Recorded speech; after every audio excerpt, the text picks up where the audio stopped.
Welcome to The Explainer. All right, today we are diving deep into the whole saga of the Jeffrey Epstein Files. And let me tell you, it's a wild story that starts with a huge political promise and ends up becoming this massive global firestorm. To really get a feel for what was going on here, you have to look at this quote. This wasn't just some fringe curiosity. This was an intense, countrywide demand for answers. And that powerful public pressure, well, it's what set the stage for everything that was about to happen. So here's how we're going to break this all down. We'll start with that initial campaign promise, move to the administration's stunning reversal, see how Congress had to step in, look at the controversial disclosure itself, what the files actually revealed, and finally, the global fallout. Okay, let's start at the beginning. A campaign promise born out of this incredible public demand for transparency. Now check out this number, 63%. That's how many voters in a July 2025 poll felt the government was completely dropping the ball on the Epstein files. That's a huge majority, right? And all that frustration became political rocket fuel for Donald Trump's campaign, which made a very clear promise: elect us and we'll release the files. So the promise was made, the election was won, but then the story took a hard left turn. This is where things get really controversial. This timeline really helps lay it all out. You can see the whole journey, right? From that campaign pledge in 2024 to the new attorney general announcing a review, then that bombshell DOJ memo in mid-2025, all the way to Congress stepping in and the documents finally dropping in early 2026. It was a real roller coaster. And this is where things get, well, awkward. You've got the promise on one side, we're going to release the Epstein client list. That's what people were fired up about. But then you have the reality, a memo from their own Department of Justice saying, about that, there is no client list. I mean, you can't get a more direct contradiction. It completely pulled the rug out from under the very thing they'd promised. So that reversal from the DOJ, it sparked absolute outrage. And it led to something you don't see every day in Washington: Congress actually working together to force the issue.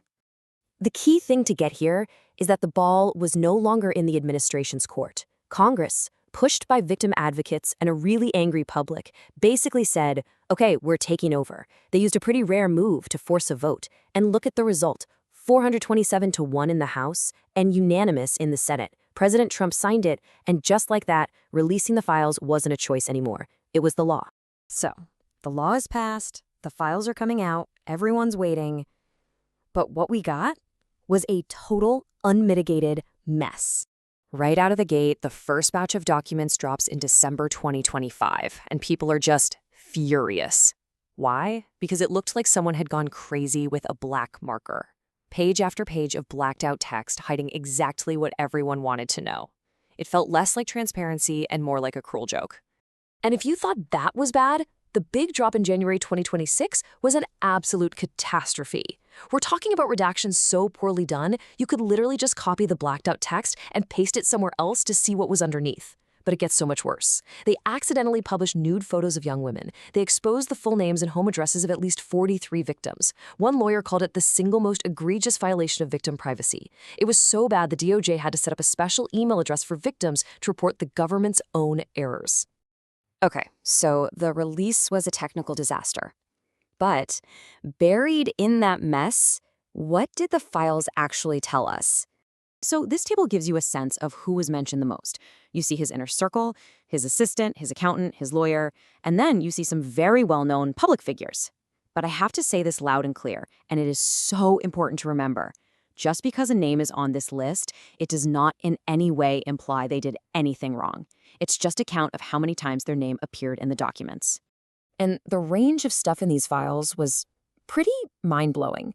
We saw clear evidence that Epstein's high society life didn't stop after his 2008 conviction. Maybe one of the biggest bombshells was a draft federal indictment from 2007 that had been buried, one that was way, way more severe than the sweetheart deal he got. There were even internal FBI diagrams mapping out his whole crew and emails showing people trying to scrub his Wikipedia page clean. Just wild. And this wasn't just an American story. The release of these files sent tidal waves all around the world. And those waves had very real consequences. Just look at this. We're talking about Norway, the UK, Turkey, Lithuania, Latvia. all launching their own official investigations. This shows you just how far Epstein's tentacles reached. The information in these files sparked probes into human trafficking and corruption on a global scale. And then came the resignations. It was like a domino effect. High-ranking officials, a national security advisor in Slovakia, a major political figure in the UK, even chairs of prominent arts and charity organizations, they all started stepping down as their links to Epstein came to light. So, after all that, what was the feeling back home in the US? Well, trust in the government was in the gutter. A CNN poll from that time found that 2/3 of Americans, 2/3, believed the government was still hiding information. So think about that. The whole thing started with a public demand for transparency, and it ended with most people feeling like they'd gotten anything but. It's a perfect and pretty depressing full circle. When you step back and look at the whole thing, it's pretty incredible. A simple promise for transparency morphed into this massive, tangled mess of politics, botched execution, and a truly global scandal. And that leaves us with one last big question to chew on. When a government tries to deliver transparency, but ends up creating even more distrust and chaos, what does that tell us about how fragile justice really is?